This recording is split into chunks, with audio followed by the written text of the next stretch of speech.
다음은 전남대학교 여성연구소 운영이사이신 오미란 이사님께서 여성 친화 도시와 돌봄의 확대라는 주제로 말씀해 주시겠습니다.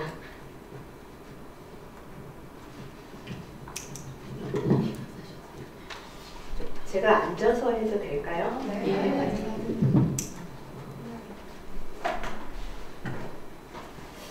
저희가 주로 일을 하는 학회에서는 학회 발표 때 PPT를 안 하고 문서로 요청을 하거든요.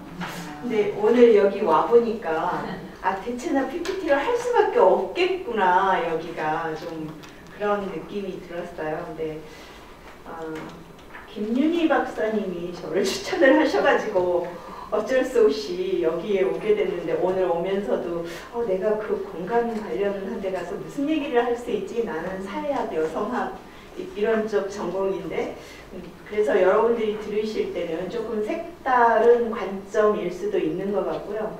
또 여러분들이 느끼는 고민하고 또 다른 고민을 저는 느끼고 있어요. 예를 들면 이제 도시재생 얘기를 막 하셨는데, 제가 도시재생위원회에 그 조례에 보면 전문가가 아니면 못 들어가게 돼 있어요. 그런데 이제 우리가 문제 제기를 해서 도시재생위원회에 이 성인지적인 관점에서 도시를 볼 수 있는 전문가도 전문가다. 근데 그렇게 우겨갖고 들어갔거든요, 도시재생위원회를. 그런데 첫 번째 회의를 하는데 그 날이 도시재생 계획서에 대한 용역을 심의하는 날이었어요. 1억 8천짜리 도시재생 용역이었는데 앉아있는 사람들이 다 도시계획과 교수, 건축과 교수, 건축사, 디자인, 말하자면 갑하고 을들이 앉아있는 거예요. 근데 계획서가 딱 올라왔는데 우리 지역에 굉장히 중요한 근대 여성 역사 자원이 아주 밀집해 있는 곳이 있거든요. 그런데 도시재생 지역으로 거기에 대한 계획이 딱 올라왔는데 그 여성 자원이 통째 빠져 있는 거예요. 그래서 제가 그 계획서를 나 이거 심의 못 해준다, 리젝을 시켰어요. 여성 자원을 포함을 해서 계획을 올려라, 모든 영역에서. 그리고 모든 계획을 수립을 하는 수요자의 설문조사를 할 때 여성의 의견이 어떻고 남성의 의견이 어떤 분명히 성별로 다르거든요. 시설에 대한 욕구도 다르고 다 달라요. 그런데 아예 여성은 블라인드 돼갖고 올라오는 거예요. 그래서 그 계획서를 리젝을 시켰더니 위원회에서 얼마나 좋아하겠어요. 이제 그 다음에 잘리죠. 한 번씩 그렇게 문제 제기하면.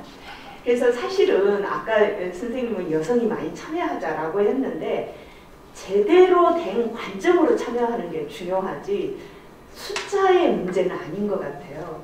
이제 그리고 그 인력 풀에서 또 하나 여기 건축하시는 분들이 오셨으니까 미리 좀 말씀을 드리면, 아까 이제 그 계획에서 성인지 관점 반영하는 거하고 더불어서요. 이것만 되면 나머지 공사하고 뭐하고 하는 사람들은 이 계획에서 의뢰한 대로 하기 때문에 사실은 굉장히 이 성평등한 공간이 만들어질 수가 있는 개연성이 있더라고요. 그런데 이 계획을 수립하고 이 과정에 성인지적인 관점을 반영할 수 있는 전문가가 너무 없다. 네, 이 부분 하나고요. 두 번째로는 도시재생대학 얘기 막 하시는데 도시재생대학 프로그램이 연구 영역으로 아예 개발이 됐어요. 그리고 도시재생을 하고 있는 많은 곳은 그 소프트웨어, 도시재생대학의 예산을 엄청 쓰고 있거든요. 그리고 아까 우리 처장님 말씀하신 대로 거기에 참여한 사람 대부분 여자예요. 왜 그러냐면 낮 시간에 주로 해요. 그래서 전문가가 참여하고 싶어도 할 수가 없어요. 저도 우리 집도 지금 도시재생 지역인데 할 수가 없더라고요. 근데 문제는 뭐냐면 이 생물학적인 몸이 여성이라 그래서 젠더 관점에서 도시재생, 도시 공간을 바라볼 수 있느냐, 그렇지 않다는 거예요. 그러니까 여성의 숫자가 많다 그래서 여성한테 필요한 안전이나 공동체나 이런 부분들에 제대로 된 사업을 반영할 수 있는 의견을 낼 수 있냐. 그러니까 참여를 바라볼 때 이제는 질의 문제를 좀 고려를 해주십사 하는 부분이고, 그래서 혹시 그런 것과 관련한 도시재생 대학이나 이런 것들을 추진을 하신다면 특히 이제 LH 같은 경우는 도시재생 대학에 교육 프로그램을 저는 좀 바꿨으면 좋겠어요. 그 10개, 11개 되는 강좌에 성평등하게 공간을 조성을 한다는 게 어떤 의미인지, 즉 성평등한 공간 조성 방안이라든가 성평등한 마을 조성 방안이라든가 이런 부분에 강좌를 좀 넣어서 인식을 좀 제고시켜주는 이 부분은 참여자들을 위해서 굉장히 중요한 것 같아요. 제가 이제 돌봄 얘기하기 전에 잊어버릴까 봐서 그 두 가지를 미리 말씀을 드렸습니다. 왜냐하면 사실은 그 돌봄 시스템 관련한 부분들을 좀 발제를 해주라 하는데 제가 아무리 대한민국 사례를 봐도 돌봄 부분이 도시계획 안에서 체계적이고 주류적인 위치로 도시계획 안에 들어있는 경우가 거의 사례로 없습니다. 대한민국. 유일하게 이제 그 외국의 사례를 볼 수밖에 없고요. 다만 돌봄과 관련해서는 최근에 돌봄 문제가 이제 워낙 심각해지다 보니까 그 프로그램은 굉장히 많이 들어와요. 그러니까 공간은 다른 유휴 공간에 프로그램이 들어와서 돌봄 최적화로 가는 이제 이런 게 굉장히 높고요. 또 하나는 돌봄이 지역별로 엄청난 차이가 있다는 겁니다. 여러분들은 서울이나 대도시 관점에서 고민을 하시면 이게 돌봄이 제대로 되려면 공간이 넓어야 되잖아요. 근데 우리는 다 돌봄을 민간이 하고 있잖아요. 국가가 별로 안 하고. 근데 이걸 하려면 비용이, 건축비가 엄청 들어가잖아요. 그래서 더 이상 늘어날 수가 없고 돌봄 공간도 확보할 수가 없고 이런 대도시의 돌봄 시스템의 한계가 있고요. 농촌 지역은 어쩌냐면요. 애들이 없어요. 그래서 아무리 시스템이 좋아도 이게 노는 거예요. 유지를 개인은 할 수가 없어요. 민간은. 그러니까 점점점 없어져요. 그래서 면 단위의 아예 돌봄시설 하나도 없는 곳이 너무 많아요. 그러면 우리가 공간을 얘기할 때 생활세계를 얘기하고 삶의 질을 얘기하고 돌봄 시스템을 얘기할 때 어떤 관점에서 얘기를 해야 되냐는 거죠. 사람들이 필요한 최소한의 복지라든가 삶의 질에서 얘기를 해야 되는지 아니면은 정말 자본주의적인 시장경쟁 논리에서 얘기를 해야 되는지 아까 사실 최미옥 쌤이 발제한 영역에서도 이미 그런 자본의 논리가 도시 공간 계획에 반영되는 부분들 속에서 어떤 거는 채택이 되고 어떤 거는 배제되는 걸 그대로 지금 보여준 사례였거든요. 돌봄 역시 마찬가지 부분입니다. 그리고 특히 이게 돌봄 이퀄 여성, 아동 우리는 이렇게 등식화되어 있기 때문에 이게 절대 주류 공간이 아니에요. 심지어 제가 공간을 돌아보면 옛날에는 어린이들의 놀이터가 아파트 맨 구석대기에 있었어요. 그런데 지금은 이 돌봄에 대한 개념들이 바뀌었잖아요. 중요한 거고 공동체를 활성화시키는 데 있어서 돌봄은 매개체 역할을 하는 거고 그냥 애들을 돌보는 게 아니라 이렇게 공간에 대한 개념이 우리가 확산되고 넓어지고 조금 더 평등한 누군가의 권리 개념으로 확장되면서 돌봄 공간은 점점점 메인 패러다임 안으로 나오고 있거든요. 그러니까 어린이 놀이터가 누구나 다니는 커뮤니티 공간의 한 중간 시스템으로. 근데 실제로 이제 유럽이나 이런 공간에도 가보면 그런 게 공간 안에서 이렇게 배치가 돼요. 그런데 우리는 그 이전까지는 자본 논리에 의해서 배치되는. 그래서 이제 그런 부분들을 전제해 놓고 저는 이 어떻게 하면 도시 공간을 조금 젠더화할 건가. 여러분들은 여자가 왜 붙어야 되는지 모르겠다라고 얘기하시지만 저는 어떻게든지 여자를 이 여자가 없는 곳에 소위 말하면 젠더 블라인드 된 곳에 젠더라는 개념을 어떻게 하면 들고 들어갈 것인가를 끊임없이 고민을 했던 관점에서 좀 발제를 하겠습니다. 도로공사 표지판에 작년에 굉장히 재밌는 게 있었어요. 제가 항의를 해서 바꿨는데 아빠 졸리면 졸음 쉼터래요. 그리고 아빠의 음주운전, 엄마의 평생 눈물. 운전 습관 아빠로부터 배운다. 이런 진짜 되지도 않는 광고가 5천만 원짜리 대형 광고막에 있어서 제가 목숨을 걸고 길가에 고속도로에 차를 세우고 그걸 찍어가지고 여가부에 항의를 해서 고친 적이 있어요. 젠더라는 관점이 빠지게 되면 이런 현상이 일어납니다. 공간도 비효율적으로 되고요. 예산을 투입을 해서 누군가를 차별하고 배제하는 정책이 나올 수밖에 없고요. 그렇기 때문에 저는 당분간 무성적으로 되어 있는 이 도시공간이나 이 계획에 여라는 부분들을 끊임없이 들고 들어가야 된다. 그리고 이제 돌봄이라는 부분도 아주 주변적이고 배제되어 있는 영역인데 그거를 이제는 중심 패러다임으로 공간기획이든 도시계획이든 중심 패러다임으로 가지고 들어야 된다. 사실 이것만 우리가 건축이나 도시공간을 하시는 분들이 다르게 생각하셔도 저는 계획의 상당 부분이 달라진다라고 생각을 합니다. 커뮤니티 구성에.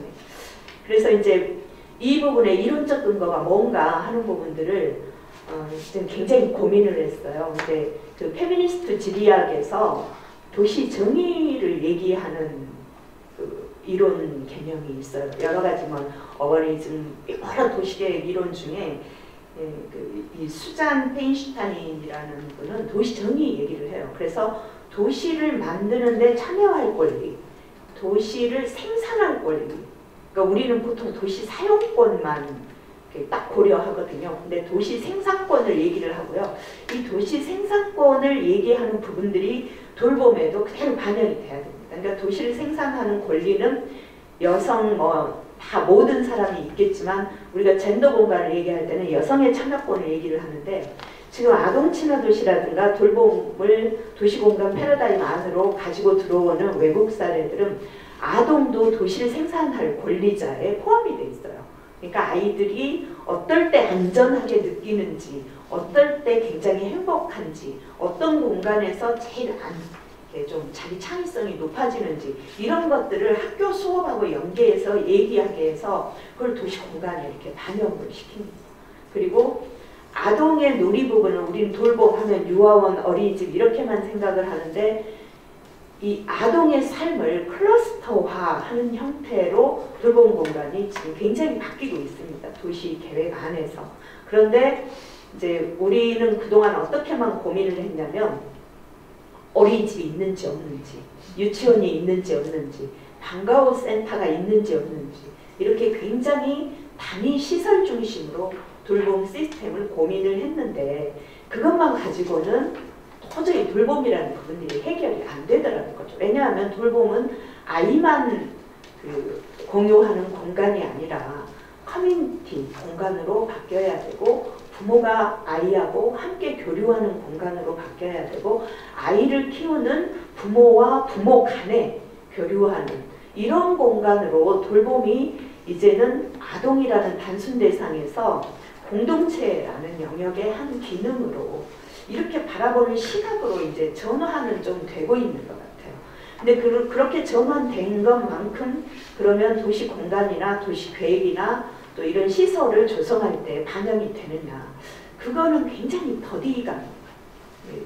그래서 이제 몇 가지 사례를 제가 좀 정리를 해왔어요. 왜냐하면 저는 여성 친화 도시를 실현하는 관점에서 이렇게 돌봄에 대한 제기를 계속 해왔기 때문에 프로그램 중심으로 고민을 좀 많이 했죠. 왜냐하면 돌봄은 접근성도 중요하지만 누구 관점에서 접근성을 보냐는 더 중요하거든요. 그래서 저는 이제 이 공간에 대한 모든 시선이 수요자의 이해, 수요자의 접근성, 근데 그 수요자가 어떤 수요자냐 하는 부분에 늘 좀 초점을 맞춰야 된다고 생각을 해서 여성 친화 도시 관점에서 이걸 봤어요. 그러니까 여성 친화 도시는 이미 목표 안에 가족 친화 환경 조성이라는 게 굉장히 중요한 목표로 들어 있습니다. 그러니까 가족 친화 환경 조성은 그냥 돌봄 시스템만 얘기를 하는 게 아니라 일과 가정, 일 생활이 균형 있게 만들어질 수 있는 도시 환경이 그 안에 포함이 되어 있어요.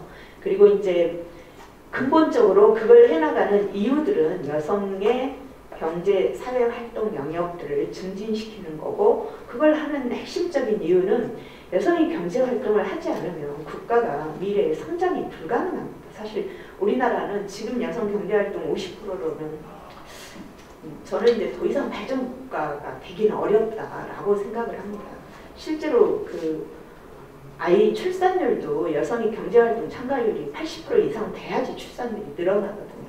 유럽 연구를 해보면. 그럼 답은 딱 나와 있어요. 여성이 일하기 좋은 삶의 조건, 공간의 조건, 사회적인 환경 이런 것들을 만들어내지 않으면 안 된다라는 고민이었고 그러면 여성이 일하려면 뭐가 필요한데? 라고 했더니 누구나 애 키워줘 이거거든요. 돌봄이거든요. 그래서 그런 관점에서 돌봄을 고민을 하기 시작했고 그렇다면 시스템이 뭐가 있지? 이제 이렇게 역으로 본 거예요. 공간하고는 조금 다르죠. 그러니까 수요자의 욕구가 뭐고 그 수요자의 욕구에 맞게 그러면은 시설물들이 있어? 시스템이 있어? 없네? 그러면 시스템을 앞으로 만들 때 어떤 부분이 강화돼야 되는데? 이렇게 이제 거꾸로 고민을 했고요. 우리 사회는 이제 그런 측면에서 보면 딱 두 가지가 있습니다. 하나는 공공 시스템이에요. 육아종합지원센터가 있고 어린이집이 있고 유치원이 있고 그 다음에 학교가 있고 방과후가 있고 이렇게 아동이 0세부터 이제 초등학교까지 이렇게 단계적으로 구분되어 있는 그 시스템은 거의 다 운영이 됩니다. 그런데 아주 재미있는 건 이게 한 부서에서 운영이 되는 게 아니라 아동은 어린이집은 보건복지, 그 다음에 유치원은 학교, 교육부, 그리고 지역아동센터는 또 보건복지, 그리고 일부는 또 프로그램은 여성가족부. 그러니까 이게 절대 통합적으로 될 수도 없고요. 공간은 전부 민간한테 맡겨져 있습니다. 80%가 민간 보육시설이에요. 그렇기 때문에 사실은 돌봄의 공공성이라는 부분을 이제 와서 여성들의 욕구도 높고 사람들의 욕구도 높고 이렇게 되다 보니 어떤 캐치프레이가 나왔냐면요. 마을돌봄이라는 새로운 희한한 용어가 나왔습니다. 마을돌봄. 사실은 마을돌봄이라는 용어가 맞는 게 아니라요. 보육의 공공성, 공공돌봄이라는 용어가 맞습니다. 그런데 국가가 책임질 수가 없어요, 지금. 그러다 보니까 틈새 돌봄으로 마을 돌봄을 얘기를 합니다. 그리고 이제 여성 친화 도시에서는 바로 그런 마을 돌봄, 보육의 사각지대를 확대하기 위한 굉장히 많은 프로그램들이 있어요. 가장 중요한 프로그램은 작은 도서관을 이용을 해서 돌봄 시설과 돌봄 프로그램들을 하는 게 가장 많이 확대된 부분이고요. 그래서 저는 작은 도서관이 명칭은 도서관이지만 커뮤니티 센터가 돼야 된다. 그래서 여러분들이 혹시라도 국토계획이나 도시재생이나 이런 데서 커뮤니티 센터를 짓는다거나 또 뭔가 공공기획을 할 때 이런 돌봄 공간을 전진 배치를 시켜줄 필요가 있다는 거예요. 주류 공간으로 시켜줄 필요가 있다는 거예요. 과거에는 꾸석대기 공간이었거든요. 그냥 부차적인 공간이었어요. 그래서 저는 돌봄 공간의 주류화 개념으로 이제는 이걸 끌고 나오고 그 안에 아이만 들어간 게 아니라 노인과 아이와 부모와 이런 세대가 공감할 수 있는 세대의 공감 커뮤니티로 돌봄 부분들을 끌고 나올 부분이 있다라는 거 하나.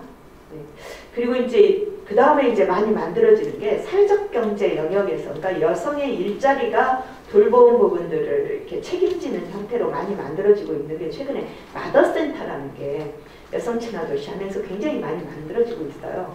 대표적으로 이제 관악구가 좀 그것에 삘이 꽂혀가지고 행복 마더 센터를 뭐 7개인가 6개인가 만든다라고 하는데 이제 이런 부분들은 공간의 주류화뿐만 아니라 프로그램이나 이런 부분에서 아이만 돌보는 게 아니라 금방 얘기하는 세대 공감으로 좀 가려고 하는 노력들이 확산이 되고 있고요.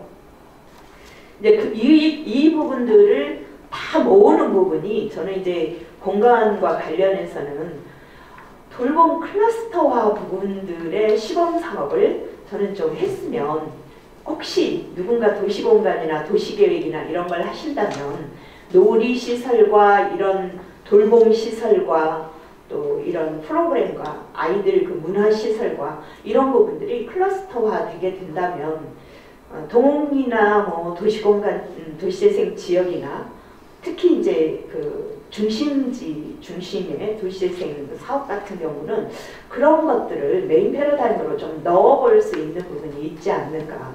근데 도시재생 사업에 우리가 이런 지표를 넣어보려고 끊임없이 노력을 하고 있는데 절대로 안 받아들여집니다. 유일하게 받아들여지는 게 집창촌이 있는 지역 도시재생 하는 건 여성 관련 뭐 있으면 귀가 솔깃한데 나머지는 정말 안 받아들여지더라고요. 그래서 저는 오히려 이 자리에서 바로 여러분 전문가들이 보다 더 이런 부분들에 대해서 적극적인 고민 그리고 패러다임을 좀 확실히 전환해서 이걸 좀 집어넣고 확산하고 뭔가 다른 시도, 다른 사례 이런 부분을 만들어내는 그런 경험들이 좀 대한민국에서 계속 돼야 되지 않을까. 그래서 이제 사례로 유일하게 제가 그 샌프란시스코에 그 에바 부에나 가든이라고 아이들 돌봄하고 시설하고 이런 부분들 클러스터화한 사례가 있더라고요. 작년에 그 도시재생 사업을 어떻게 여성 친화 도시하고 연계할까 하는 연구를 하다가 찾아낸 사례였어요. 그래서 이런 식의 공간기회, 우리가 생각을 완전히 바꿔서 공간이 젠더 블라인드화 돼 있다라는 전제하에서 어떻게 메인 패러다임으로 우리의 사적인 공간으로 있었던 돌봄 공간이나 여성의 공간들을 조금 전진 배치시키고 주류화된 공간으로 좀 생활세계 안으로 끌고 들어올 수 있을 것인가. 저는 이런 부분들이 오히려 함께 만나야 될 지점이 아닌가. 젠더와 공간이라는 부분. 여기까지 보고 마치겠습니다. 감사합니다.